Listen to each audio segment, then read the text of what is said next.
Hey everyone, and welcome to today's video. Some of you guys may have known that on the 1st of March I started the 75 hard challenge, and if you guys haven't heard of it before, it is a 75-day challenge where you need to do two sorts of movement throughout the day, set yourself one sort of diet related goal, and mine was to drink more water. You need to read 10 pages of a book a day. And there was take a progress picture, but I didn't want to take a photo of myself every day because I feel like that's just a bit much, and I wasn't really doing this to see like massive physique results. I was mainly just doing it as like a motivational thing. So I downloaded this app. It's called the 75 challenge, and it was really good because it gives you like a little template, and then throughout the day you can just tick it off. See, but you can like tick it, and then it has like a calendar, and it makes sure you like do everything in the day. Now with this challenge, I didn't do it exactly the 75 hard way. I kind of made it 75 medium because there were some days where I was sick. I mean, as of right now I have COVID, or days when like I'm busy all day and like cannot get 2 workouts in. In this video I'll talk about like the things that I did and the adjustments that I made, but like how it helped me get more motivated and just get better consistency within the gym. And also reading has been like such an amazing habit that I've developed now, and I read like every single night or every day. Yeah, I'll go through the books that I read, the changes that I saw, some advice for you guys if you're looking to kickstart your health journey. So yeah, we'll start off with the sort of workouts that I did. So I would never go to the gym twice in a day. I think that is just overkill.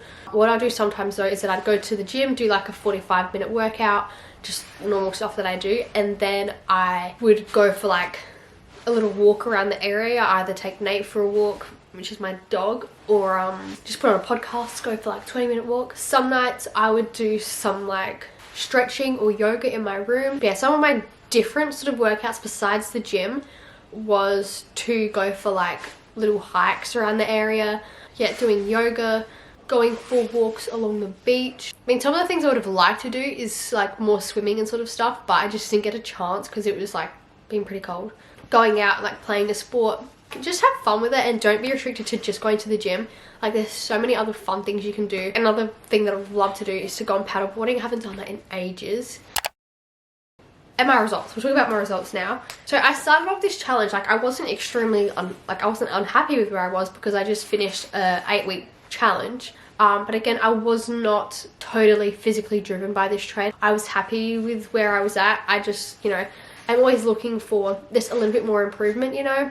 And if I could have come away from this challenge feeling a bit fitter, a bit more toned in a way, I don't know how you want to word it. My main goals was that I wanted to gain a bit more muscle in my glutes and my legs. I just wanted to include a bit more weights into my routine. But I definitely think I have gained a bit of muscle, and I have definitely noticed a bit more toning in my stomach, like along my core, which I'm really proud about because that is an area that I like struggle to see like change in. Like it takes a long time. What is this happening with this piece of hair? Yeah, I was happy with that. I was happy with my progress. One thing that I do want to continue working on is my arms, because I don't know, I just feel like I just don't have any muscle on my arms. Even though I do train them, I just don't see any muscle.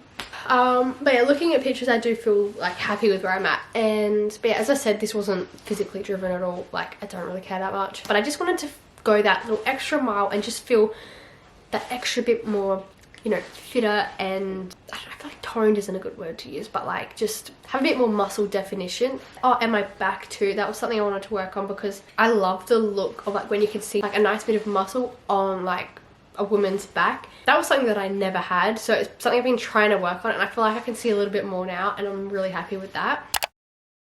The main positive outcome of this whole challenge for me was the reading aspect of it, because when I was younger I used to read all the time. Like I loved reading, but throughout this challenge I wanted to read more like self-help books, stuff that would actually like benefit me or inspire me in a way.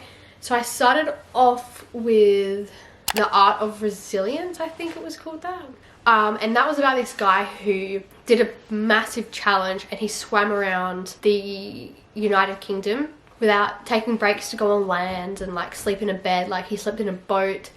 It was just all this crazy stuff, and it was about his mindset of how he like pushed through that doubt, and that, you know, it takes a lot to spend hundreds of days swimming in the ocean, like away from everyone and everything. So that was all about his mindset and resilience, and that was really, really interesting, and I definitely recommend that book. And the second one that I'm reading, which I just finished, was The Subtle Art of Not Giving a F, and that was an awesome book. It was something so different to what I've read before. Like, it just calls out absolutely everyone and everything. It was really inspirational. Like, there's some really good like quotes and messages in there. I didn't 100% agree with everything that was said. It was definitely a very interesting read, and I recommend that one to everyone. It's just good to like challenge your mindset and like think about things from a different perspective and kind of, you know, not get too caught up on the small stuff. But yeah, I just think it's like a awesome habit to implement into your routine. Like, there's nothing weird about reading. Like, there are some awesome stuff out there, and you know, you don't need to go and read some fantasy love books. Like, you can read some self-help stuff, or like whatever you're interested in. Like, there's so many fitness books and health books. There's also like, you know, there's everything under the sun, and I'm sure there's going to be something to interest you, and it just gets you off your phone for a bit too, which is nice. You know, it kind of distracts you from all that stuff, because since being in COVID, I have been on TikTok way too much and I'm sick of it. But yeah, as for the water side of things, I did try my best with that. I can't say I drank 2 liters every day, especially this last week because I've been sick. I just have forgotten about water. But yeah, as for the 75 hard aspect of it, I think for someone who is a student or someone who is working, doing 2 45-minute workouts a day is so impractical and is going to take over your whole life, which is why I like the version of doing 2 sorts of movement a day, and preferably one being a decent amount. But you do need rest days. Like, your body needs rest to recover, and if you're doing this to see growth, I think resting is very important. Your body needs that, and you don't want to absolutely burn yourself out. So yeah, this was a bit of a 75 medium challenge, but this could be a really fun challenge to start with a friend maybe, and you guys can like keep each other accountable along the way. But there's definitely habits that I'm going to continue like implementing into my life, especially like the reading sort of thing and trying to do some form of movement a day. Yeah, it's definitely an interesting challenge. When I first heard about it, I was like, but if you adjust it to what's going to work best for your lifestyle, I think it can be really good to try and implement some healthy habits into your everyday life. But yeah, that wraps up this video.